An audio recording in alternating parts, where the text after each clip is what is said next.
আসসালামু আলাইকুম। সবাই কেমন আছেন? আশা করি আল্লাহর অশেষ রহমতে সবাই ভালো আছেন। আজকে আমি আপনাদেরকে হেমিলনের বাঁশিওয়ালা গল্পের ৪র্থ পর্ব বলব। ফিরে আসা অন্ধকার। হেমিলন শহরে আবার শান্তি ফিরে এসেছিল। বছরের পর বছর মানুষ সুখে শান্তিতে বসবাস করতে লাগলো। হারিয়ে যাওয়া শিশুরা বড় হতে শুরু করলো। এলিয়েন শহরের মানুষের কাছে একজন নায়ক হয়ে উঠল। কিন্তু শান্তির আড়ালে ধীরে ধীরে জন্ম নিচ্ছিল নতুন এক অন্ধকার। কারণ মানুষ ভুলে যেতে শুরু করেছিল অতীতের শিক্ষা। নতুন প্রজন্মের অনেকেই বাঁশিওয়ালার গল্পকে কেবল পুরনো কুসংস্কার বলে হাসাহাসি করত। শহরে নতুন এক ধনী ব্যবসায়ী এসেছিল। তার নাম ছিল ভিক্টর। সে ছিল অত্যন্ত বুদ্ধিমান, কিন্তু ভীষণ লোভী। ধীরে ধীরে সে শহরের বাজার, জমি আর ব্যবসার বড় অংশ নিজের দখলে নিতে শুরু করলো। গরিবদের জমি কম দামে কিনে নিত, শ্রমিকদের কম মজুরি দিত, আর মানুষকে ভয় দেখিয়ে নিজের ক্ষমতা বাড়াতো। এলিয়েন তাকে বারবার সতর্ক করেছিল। সে বলেছিল, লোভ একদিন এই শহরকে আবার ধ্বংস করবে। কিন্তু ভিক্টর হেসে বলতো, একটি বাঁশিওয়ালার গল্প দিয়ে মানুষকে ভয় দেখানোর দিন শেষ। এক রাতে শহরে অদ্ভুত ঘটনা শুরু হলো। যে শিশুরা একসময় ফিরে এসেছিল, তারা সবাই একই স্বপ্ন দেখতে শুরু করলো। স্বপ্নে তারা শুনতে পেত দূরে বিষণ্ণ বাঁশির সুর, আর সেই সুরের সাথে একটি কণ্ঠ বলতো, হেমিলন আবার সত্য হারাতে শুরু করেছে। পরের দিন সকালে কয়েকজন শিশু হঠাৎ নিখোঁজ হয়ে গেল। পুরো শহরে আতঙ্ক ছড়িয়ে পড়ল।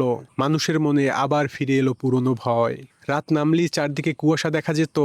বাতাসে ভেসে আসতো অদ্ভুত বাঁশির শব্দ। শহরের মানুষ এলিয়েনের কাছে ছুটে এলো।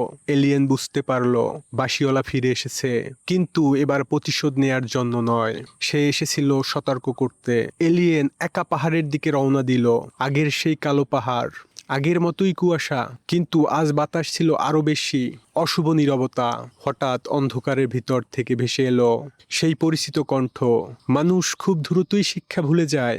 এলিয়েন কুয়াশার ভেতর থেকে ধীরে ধীরে বেরিয়ে এলো বাঁশিওয়ালা, কিন্তু এবার তার চোখে ছিল রাগ। এলিয়েন বলল, শিশুরা কোথায়? বাঁশিওয়ালা শান্ত গলায় বলল, আমি তাদের নেইনি। এলিয়েন হতবাক হয়ে গেল, তাহলে কে নিয়েছে?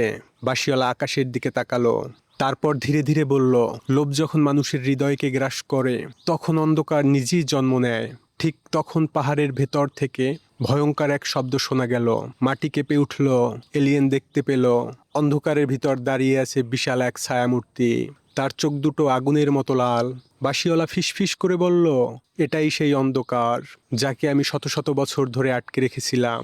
এলিয়েন আতঙ্ক হয়ে বলল, এটা কি চায়? বাঁশিওয়ালার কণ্ঠ ভারী হয়ে উঠল। মানুষের ভয়, মানুষের লোভ, আর মানুষের আত্মা। আর ঠিক তখনই দূর থেকে শিশুদের কান্নার আওয়াজ ভেসে এলো। এলিয়েন বুঝতে পারল, এবারের লড়াই শুধু হেমিলন শহরকে বাঁচানোর জন্য নয়, এবারের লড়াই ছিল অন্ধকারের বিরুদ্ধে।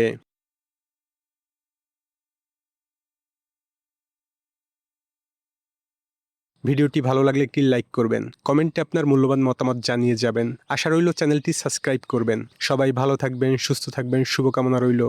দেখা হবে পরবর্তী পর্বে। আল্লাহ হাফেজ।